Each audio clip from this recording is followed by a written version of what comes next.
एक रुपए का करप्शन नहीं हुआ क्योंकि हमने ईमानदारी से काम किया। कोई माई का लाल कह नहीं सकता। मैं हूं माई का लाल। सर जी, ऐसी घटिया एक्टिंग करोगे तो बीजेपी वाले आपको प्रधानमंत्री बना देंगे। अबे साले, योगी जी, क्या करते हो चूतियापन का। योगी जी की इस संस्कृत में की गई कलाकारी के लिए मैं आप लोगों से माफी चाहता हूं, लेकिन हकीकत ही तो है कि इस सम्राट काल में अधिकांश नेता हो गया है कलाकार और उसने देश को बना के रख दिया है सर्कस। हमारा देश सर्कस नहीं है तो क्या है? सर्कस की तरह जब मर्जी करो तब बंद कर दो, जब मर्जी तब चालू कर दो। मूड हुआ तो लॉकडाउन लगा के देश बंद कर दिया, मूड हुआ तो नोटबंदी करके नोट बंद कर दिए, मूड हुआ तो कानून बना के कारें बंद कर दी। और यह सर्कस ऐसे कैसे चल पा रहा है? इसमें दो लोगों की भूमिका है। इतना अच्छा सर्कस चलाने के लिए एक अच्छे लेवल का कलाकार चाहिए और मूर्ख लेवल की जनता चाहिए। तो कलाकारी में इनका कोई तोड़ नहीं है और मूर्खता में पूरा देश पप्पू बना हुआ बैठा है। यह दिन दहाड़े ऐसे ऐसे करतब दिखाते हैं कि यह मनमोहित होते जा रहे हैं। ये लोग अंतरराष्ट्रीय स्तर के कलाकार हैं, इनकी कला में इमोशन है। बर्तन साफ करना, पानी भरना, मजदूरी करना, कॉमेडी है। Doody doody dum dum doody doody dum doody doody dum dum doody doody dum। Drama है। मैं जिस दिन हिंदू मुसलमान करूंगा ना, उस दिन मैं सार्वजनिक जीवन में रहने योग्य नहीं रहूंगा। ये इनकी कला की विशेषता है। यहां ये केवल पप्पू हैं। खैर, जब तक दर्शकों की कृपा बनी रहेगी, यह सर्कस दिन दुगनी रात चौगनी ऐसे ही तरक्की करता रहेगा। आप भी इसी सर्कस का ऐसे ही मजा लेते रहिए। आइए इस सर्कस के कुछ कलाकारों से मैं आपकी मुलाकात कर रहा हूं। सबसे पहले प्रधान कलाकार यानी दुग्गल साहब। आज दुग्गल साहब नकली रविंद्रनाथ टैगोर बने हुए हैं। इस पूरी पार्टी में इनसे बड़ा कोई कलाकार नहीं। मैं तो कहता हूं दुनिया में इनसे बड़ा कोई कलाकार नहीं है। बाकी जितने भी कलाकार हैं सब इनसे मध्यम लेवल के हैं। अब दूसरे कलाकार हैं इस पप्पू के पापा यानी कि धोंदू पंत के पापा, कर्नल चिंकारा। सॉरी। खैर, अब बात करते हैं बीजेपी के कुछ ईमानदार कलाकारों की, जिनकी वजह से बीजेपी की थोड़ी बहुत इज्जत बची हुई है। जी हाँ, मैं बात कर रहा हूं बीजेपी के आलोकनाथ कहे जाने वाले नितिन गडकरी जी की। एकदम आलोकनाथ की तरह क्यूटी पाई है। मतलब जब यह बोलते हैं तो ऐसा लगता है इनसे बड़ा कोई देशभक्त नहीं है, इनसे बड़ा कोई ईमानदार नहीं है। देश की जनता को लगता था कि ये बीजेपी के आलोकनाथ हैं, बाद में मालूम चला ये तो अनूप जलोटा निकले, बाहर से कुछ और अंदर से कुछ और। मतलब बीजेपी के और अन्य कलाकार केवल उंगली करके उंगली जिहाद करते हैं। गडकरी जी ने गन्ना करके गन्ना जिहाद कर दिया और ऐसा गन्ना निचोड़ा कि उससे देश की जनता का तेल निकल गया। इन्होंने निकाल दिया देश की जनता का तेल और इनके बच्चों ने शेयर मार्केट को दिया रेल। अब आते हैं मुद्दे की बात पर। मुद्दा यह है कि आखिरकार गडकरी जी एथनॉल जिहाद क्यों करवाना चाहते हैं, जबकि वो पेट्रोलियम मंत्री भी नहीं है। फिर भी सभी सार्वजनिक मंचों पर जाकर वह एथनॉल पेट्रोल को कुछ इस प्रकार से प्रोत्साहित करते हैं। आप खुद सुनिए। और मुझे इस बारे में खुशी है कि आज 20% इथेनॉल जो डाला जा रहा है, इसके बारे में जानबूझकर कोई लॉबीज़ है जो पॉलिटिकली और पेट्रोलियम लॉबी को सपोर्ट करने के लिए दुष्प्रचार करती है। ये कहा गया कि इथेनॉल के कारण व्हीकल में प्रॉब्लम आ रहे हैं। स्वाभाविक है, एथनॉल पेट्रोल को लेकर उनकी खुशी शायद हो सकती है पर्यावरण संरक्षण के लिए हो। यह भी हो सकता है कि इसमें उनका कुछ व्यक्तिगत हित छिपा हो।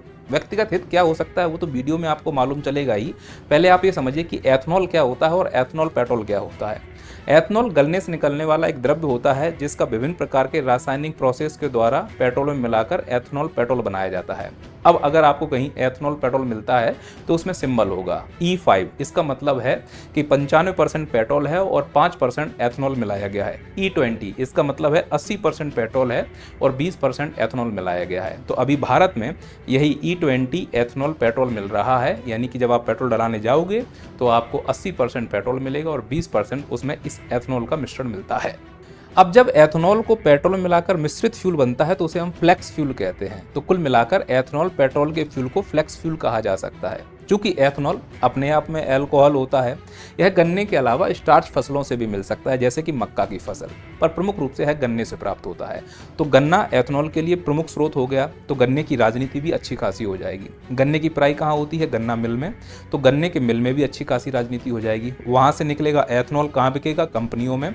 चूंकि भविष्य में अब यह फ्लेक्स फ्यूल यानी एथनॉल की मात्रा बढ़ने वाली है। भारत में अभी E20 है, ब्राजील में 27 है, तो भविष्य में इसकी मात्रा बढ़ेगी और एक समय ऐसा आएगा कि 100% एथनॉल से गाड़ियां चलेंगी। और ऐसा नितिन गडकरी ने कहा भी है। और वह जिस टोयोटा गाड़ी का इस्तेमाल करते हैं वो कहते हैं कि वह 100% एथनॉल से चल रही है। तो भविष्य में जो कंपनी एथनॉल से संबंधित होगी स्वाभाविक है उसको लाभ होगा।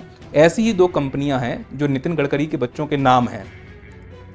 तो एक कंपनी का नाम है मानस एग्रो जो सारंग गडकरी के नाम है, और दूसरी है सियान एग्रो जो निखिल गडकरी के नाम है। सियान एग्रो रजिस्टर्ड भी है और इसने पिछले 3 साल में अपने शेयरों में लगभग 3000 गुना की वृद्धि की है। तो क्या इस वीडियो के माध्यम से मैं गडकरी की शंका पे शक कर रहा हूँ? देखिए, इससे यह पक्षपात हो जाएगा। अगर वीडियो को सही दिशा में ले जाना है तो मुझे 3 स्तर पर मूल्यांकन करना होगा। पहला, गडकरी की मंशा पर, दूसरा एथेनॉल के प्रयोग की मंशा पर, और तीसरा सरकार की मंशा पर। सबसे पहले एथेनॉल के प्रयोग की मंशा पर हम लोग बात कर लेते हैं। जो एथेनॉल यानी फ्लेक्स फ्यूल का हम प्रयोग कर रहे हैं, इसके कई सारे सकारात्मक और कई सारे नकारात्मक प्रभाव हैं। अगर सकारात्मक प्रभाव ज़्यादा हैं, नकारात्मक प्रभाव कम है, तो निश्चित तौर पर यह योजना तीव्र गति से लागू करनी चाहिए, शायद इसलिए की जा रही है। तो इसका मूल्यांकन सबसे अच्छा तब हो सकता है जब इसके हम सकारात्मक प्रभाव को समझें। और एक्चुअली एथेनॉल के प्रयोग के सकारात्मक प्रभाव की एक लंबी लिस्ट है। जैसे एथेनॉल का अगर प्रयोग बढ़ता है तो क्रूड ऑयल का जो हम आयात करते हैं वो निश्चित तौर पर कम हो जाएगा। इससे हमारा फॉरेक्स रिजर्व बढ़ेगा। यहाँ तक कि एथेनॉल के प्रयोग करने से कार्बन एमिशन भी कम होगा, और जो गन्ना कर रहे हैं किसान हैं उनकी आय भी बढ़ेगी। इससे रूरल इकोनॉमी पे भी इम्पैक्ट पड़ेगा पॉजिटिवली। यहाँ तक कि जो ये एथेनॉल है यह कचड़े से भी प्राप्त हो सकता है, तो कचड़ा मैनेजमेंट भी एक बहुत बड़े स्तर तक किया जा सकता है। ऐसी ही लंबी लिस्ट है एथेनॉल के प्रयोग के लिए, और इसके सकारात्मक प्रभाव निश्चित तौर पर पर्यावरण के लिए और कई सारी चीज़ों के लिए देखे जा सकते हैं। पर यह इसका केवल एक पक्ष होगा। दूसरा पक्ष भी समझना है कि इस एथेनॉल के प्रयोग से नकारात्मक प्रभाव क्या होंगे। क्या सरकार उनको नज़रअंदाज कर रही है? जैसे जो कारें 2023 से पहले बनी हैं, क्या उन कारों के इंजन E20 फ्यूल को यूज करने के लिए तैयार हैं? क्या उनका इंजन इस प्रकार से बनाया गया है कि अगर भविष्य में इथेनॉल की मात्रा बढ़ाई जाए तो उनका इंजन अच्छे से काम करता रहेगा? जवाब है नहीं। लेकिन क्या सरकार ने इस पॉलिसी को लागू करने से पहले कोई ऐसा उपकरण आम जनता को अवेलेबल करा दिया है कि वो 1000-2000 रुपए का आएगा और उस उपकरण को तुम अपनी पुरानी गाड़ी में लगा लो और फिर E20, E25 जैसा भी इथेनॉल फ्यूल तुम यूज करना चाहो उस उपकरण से फिल्टर होकर जाएगा और तुम्हारी गाड़ी के इंजन को कोई नुकसान नहीं होगा? आम जनता पाई इकट्ठा करके जैसे तैसे वो EMI पे गाड़ियां ले रही है। मुंह उठाकर तुमने पॉलिसी लॉन्च कर दी बिना ये समझे कि इस पर क्या इम्पैक्ट पड़ने वाला है, उसके इंजन पर क्या खराबी आने वाली है। पर इसके रिसर्च का काम जनता खुद करेगी। जब खराब होगा तो बता देना खराब हुआ, हम पॉलिसी वापस ले लेंगे। पॉलिसी लाने से पहले उसकी वैकल्पिक व्यवस्था सरकार को करनी चाहिए थी कि नहीं करनी चाहिए थी? नहीं तो किसी दिन दिल्ली की तरह कानून लाएंगे कि जो गाड़ियां 2023 से पहले बनी हैं जिनमें E20 फ्यूल अच्छे से यूज नहीं हो पा रहा है वो गाड़ियां बंद। इस प्रकार से तो अर्थव्यवस्था नहीं चलेगी ना। क्या इस स्तर पर सरकार ने मूल्यांकन किया? मेरा दूसरा प्रश्न सरकार से कि ठीक है, एथेनॉल आपने पॉलिसी ला दी, कल को E30 भी कर लो आप, फिर जो इंजन की खराबी होगी और जो बीमा कवर करने वाली कंपनियां हैं, क्या सरकार ने इनको गाइडलाइन जारी कर दी है कि यदि पुरानी गाड़ियां जो E20 यूज कर रही हैं उनके इंजन में कोई खराबी आती है, इंजन सीज होता है वगैरह वगैरह, तो तुम्हें उसे बीमा में कवर करना होगा? क्या सरकार ने इस प्रकार का कोई दिशा निर्देश जारी किया है इन बीमा कंपनियों के लिए? जवाब है नहीं। बस पॉलिसी लॉन्च कर दी। तो स्वाभाविक है जब तुम पॉलिसी लॉन्च करोगे तो गाड़ियां खराब होंगी। पॉलिसी लॉन्च करोगे, बीमा कवर कंपनियों को उसमें कवर नहीं करना पड़ेगा। ये बीमा कवर कंपनियां किसकी हैं? बड़े बड़े उद्योगपति बिजनेसमैनों की। ये गाड़ी के सर्विस सेंटर किसके हैं? बड़े बड़े उद्योगपति और बिजनेसमैनों की। तो ये सरकार भी किसकी है? बड़े बड़े उद्योगपति और बिजनेसमैनों की। ये जो इथेनॉल ला दिया है पॉलिसी, इसके लिए सरकार ने दूसरा एंगल भी देखना होगा। चलो यहाँ तो जैसे तैसे आदमी अपनी EMI भर के जीवन काट लेगा, जरा इधर भी आइए कि गन्ने की फसल से उगाकर हम एथेनॉल निकालेंगे। निश्चित तौर पर उसकी मात्रा पिरोई में निकलेगी। लोग अब ज़्यादा से ज़्यादा गन्ने की कृषि करेंगे। गन्ने की कृषि और धान की कृषि पानी मांगती है। भारत में जितनी कृषि होती है ना, उसमें गन्ने और धान की कृषि 70% पूरे कृषि का पानी यूज करती है, और पानी की किल्लत तो वैसे ही इस देश में है। लेकिन इसका एक तरीका निकाला जा सकता है, इसमें कहीं कोई दो राय नहीं है कि आवश्यकता आविष्कार की जननी है। जब इंसान को लगता है कि हमें इसका नया आविष्कार करना है तो कर लेगा। तो गन्ने की खेती कई सारे पैतरे हैं, तो निश्चित तौर पर जैविक खेती या फिर जो संधारणीय कृषि उसके कई तरीके अपनाए जा रहे हैं। तो भविष्य में ऐसा एक तरीका निकाला जा सकता है कि कम पानी पर गन्ने की खेती की जा सके। लेकिन इसका क्या, कहीं ऐसा ना हो कि जो प्रभाव MSP ने हरित क्रांति में दिखाया था वो कहीं FRP ना दिखा दे। याद करो हरित क्रांति ने किस पर जोर दिया? पूरे देश ने फिर गेहूं और चावल उगाए, दाल उगाना भूल गए, तिलहन उगाना भूल गए। आज कंडीशन क्या हुई इस देश की? दाल और तिलहन का हम आयात कर रहे हैं। सबसे बड़े उपभोक्ता भारत, सबसे बड़ा आयातक भारत, सबसे बड़ा उत्पादक भारत। कमी नहीं पूरी कर पा रहे हैं। तभी तो खाद्य तेल की मात्रा देखो कितना कंज्यूम करते हैं, उसकी महंगाई कितनी ज़्यादा हो गई है। कहीं ऐसा ना हो नीति निर्माताओं से गलती हो जाए कि वह भी सिर्फ गन्ने पर इतना फोकस करवा दें एथेनॉल उत्पादन के चक्कर में, ज़्यादा लाभ के चक्कर में, कि भविष्य में हम खाद्यान्न का उत्पादन कम कर दें और खाद्य संकट भविष्य में होगा, जनसंख्या बहुत ज़्यादा है, तो कहीं इस रणनीति के चक्कर में लोग भूखे ना मर जाएं, यह भी सोचने की जरूरत है। तो ये हो गए एथेनॉल की मंशा। एथेनॉल के क्या सकारात्मक प्रभाव हो सकते हैं, क्या नकारात्मक प्रभाव हो सकते हैं, मैंने उस पर चर्चा कर ली। अब एथेनॉल को लेकर सरकार की क्या मंशा है, सरकार मंद मंद क्यों मुस्कुरा रही है, एथेनॉल लागू होने के लिए सरकार इतनी उत्सुक क्यों है? इसके पीछे की मंशा स्पष्ट है कि सरकार को टैक्स की प्राप्ति होगी। सर कैसे टैक्स की प्राप्ति होगी? अरे भाई तुम एक बात बताओ, कुछ भी चीज़ खरीदोगे टैक्स देना पड़ेगा। अब अगर एथेनॉल मिश्रित तुम चीज़ों का उपयोग करोगे, गाड़ी खराब होगी, माइलेज कम होगा, बार बार पेट्रोल डलाओगे तो टैक्स आएगा, नई गाड़ी खरीदोगे तो टैक्स आएगा, गाड़ी खराब होगी सर्विस सेंटर जाओगे तो टैक्स आएगा, तो निश्चित तौर पर सरकार को इसमें टैक्स की प्राप्ति होगी। सरकार को मालूम है अगर गाड़ी खराब हुई या तो नई गाड़ी खरीदोगे तो टैक्स आएगा, साथ ही साथ मैन्युफैक्चरिंग बढ़ेगा, भारत का नाम रोशन होगा कि भारत फलानी चीज़ों में मैन्युफैक्चरिंग में नंबर 1 आ रहा है। अगर ये गाड़ी नहीं खरीदोगे तो फ्लैक्स फ्यूल वाली गाड़ियाँ खरीदनी पड़ेंगी, तो नई तकनीक में भारत आगे जाएगा। तो सरकार की मंशा बहुत स्पष्ट है कि भाई हमें अपने आप से कुछ नहीं करना है, जो करेगी वो जनता करेगी। दूसरा ये है कि ये बात सही है कि माइलेज कम हो रहा है इस फ्लैक्स फ्यूल के चक्कर में एथेनॉल की मात्रा मिलाने से, क्योंकि हमारे इंजन वैसे है ही नहीं और कई सारी रिपोर्ट्स में आ रहा है माइलेज कम होगा। बार बार पेट्रोल डीजल डलाने जाओगे तो स्वाभाविक है कि उसके लिए और ज़्यादा कच्चा तेल आयात करना पड़ेगा। अंतर्राष्ट्रीय स्तर पर कच्चा तेल अभी सस्ता है, खूब ढेर सारा आयात करेंगे, पर इसको फिल्टर करके नया पेट्रोल डीजल बनाने का काम कौन करती हैं? Refineries company. यह किसके अधीन है? सीधी सी बात है, अंबानी और विभिन्न प्रकार के उद्योगपतियों के अधीन है। तो इस प्रकार से ज़्यादा अगर डीजल पेट्रोल का कंजप्शन होगा तो निश्चित तौर पर उसका क्रूड ऑयल आयात किया जाएगा। अब ये कहा जा रहा है कि अंतर्राष्ट्रीय स्तर पर क्रूड ऑयल सस्ता है, तो भारत में सस्ता क्यों नहीं मिल रहा है? क्योंकि बीच में बिचौलिया बैठे हैं। तो यह सरकार बिचौलियों के लिए काम कर रही है। तो निश्चित तौर पर एथेनॉल से पर्यावरण पर सकारात्मक प्रभाव पड़े ना पड़े, आम आदमी की कमर टूटेगी, इसकी मैं गारंटी देता हूँ, वो भी लिख के। तो एथेनॉल प्रोत्साहन की मंशा, सरकार की मंशा हम समझ चुके हैं। अब लास्ट में समझते हैं कि एथेनॉल पॉलिसी को लेकर गडकरी जी की क्या मंशा है। देखो ये बात सही है कि बीजेपी में सबसे कम भ्रष्ट नेताओं में गडकरी जी का नाम आता है, लेकिन आरोप तो लगते हैं भ्रष्टाचार के। भाई अगर कहीं धुआं है तो आग तो होगी। अब ये आग की गहराई कितनी है वो तो जांच करने वाले अधिकारी की नीयत के ऊपर है। लेकिन ये बात सही है कि गडकरी जी इस पॉलिसी का समर्थन सच में इसलिए कर रहे हैं कि वो चाहते हैं पर्यावरण प्रदूषण कम हो, वो चाहते हैं आयात पर निर्भरता कम हो, वो चाहते हैं फॉरेक्स रिजर्व बढ़े, वो चाहते हैं भारत विकसित हो, आत्मनिर्भर हो। इसमें कोई दो राय नहीं, ये बात सच है। लेकिन ये बात भी सच है कि वो अपने बच्चों का भी इनडायरेक्टली भला कर रहे हैं। वो गलत भी क्या है? अगर कोई पिता इतने बड़े पद पर है, वो अपने बच्चों को राजनीति में नहीं लाया, अगर उसके एक भाषण से बच्चों का भला हो रहा है तो इसमें गलत क्या है? कोई गलती नहीं। लेकिन स्वीकार करो कि हमने अपने बच्चों का भला किया है, और ऐसा भला किया है कि उसने 1000 गुना कई गुना संपत्ति रातों रात बना ली। तो जो आप तर्क देते हो उस तर्क में ये बातें भी शामिल करो। फिर आप मन से खड़े होकर कहते हो कि 20% अगर एथेनॉल मिलाएंगे तो उसमें पेट्रोल इतना सस्ता हो जाएगा। जब आप महंगाई कम करने की बात करते हो तो ये बातें तार्किक नहीं लगती। और अगर ये बातें तार्किक हैं तो एक तर्क मैं भी देना चाहता हूँ कि अगर इस देश में सच में पेट्रोल को सस्ता करना है तो मोदी जी को और झुका दो। सच बता रहा हूँ, मोदी जी के झुकने और तेल का सीधा संबंध है। मोदी जितना ज़्यादा झुकेंगे तेल उतना सस्ता होगा। यकीन नहीं तो देखो मोदी जी को कितने डिग्री झुकाया? 10 डिग्री। तो गडकरी जी ने एथेनॉल कितने % कर दिया? 20%।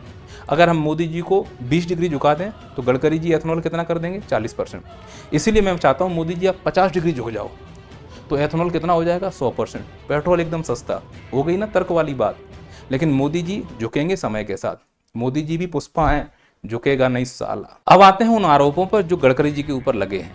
देखो गडकरी जी के ऊपर जो आरोप लग रहे हैं गन्ना और एथेनॉल को लेकर, उसमें कहीं ना कहीं सच्चाई है। और इस गन्ने की राजनीति को आप समझिए।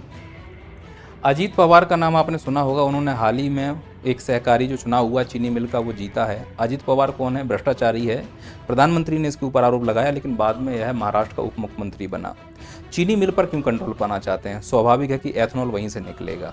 इसी प्रकार से अगर आप देखोगे जो महाराष्ट्र के मुख्यमंत्री हैं, उन्होंने एक कांग्रेस विधायक को इतने करोड़ रुपए चीनी मिल के लिए दिए, तो अजीत पवार नाराज हो गए क्योंकि चीनी मिल से एथेनॉल निकलेगा, उसका एक अलग सा इम्पैक्ट आएगा। और ये जो एथेनॉल है लेवी के रूप में निकाल रहे हो, इससे फिर चीनी उत्पादन में कमी आएगी जो दिख रही है। चीनी उत्पादन में भले ही 25% की कमी आई हो, लेकिन एथेनॉल का प्रयोग करके जो गडकरी का लड़का है वो हजारों गुना वृद्धि कर चुका है। गडकरी के ऊपर आरोप लग चुके हैं भ्रष्टाचार के ऊपर, दूध के धुले नहीं है, यह बात पहले से ही स्पष्ट है। स्कैनिया बस घोटाला का आरोप उनके ऊपर लगा है। हालांकि इस देश के ऊपर कोई भी नेता हो, इस देश में कोई भी नेता, उसके ऊपर जब आरोप लगते हैं तो वो सिद्ध तो नहीं हो पाते, चाहे चारा घोटाला हो, बोफोर्स घोटाला हो, फलाना घोटाला हो, दहाकना घोटाला हो, व्यापम घोटाला हो, किसी को जेल हुई है, सब बोलेंगे नहीं ये झूठे आरोप हैं। तो इसी प्रकार से जो गडकरी के ऊपर स्कैनिया बस लगा है आरोप, वो भी झूठ है।